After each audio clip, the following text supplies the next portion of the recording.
Kaixo, Xabier Garabiota naiz, Mundukide Fundazioko koordinatzailea Mozambiken, hain zuzen, Niasako probintzian. 2024 eta 2025ko nekazaritza kanpaina hastera doa dagoeneko. Mundukide Fundazioak Mozambiken egiten duen jarduerarik garrantzitsuenetariko bat, ekoizpen konkretu batean esperientzia duten nekazariek eta ekoizpen horretan hasi berri diren nekazarien arteko esperientzia trukaketa izango litzateke.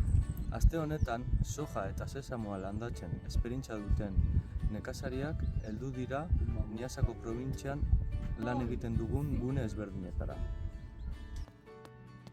Nekazari hauek 4 hilabetez egongo dira bertoko ekoizleei laguntzen.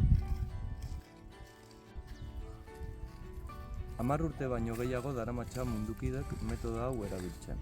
Eta lekuko nekazarieri eta baita lekuz aldatutako nekazarieri mesede handia egiten diela egiaztatzen.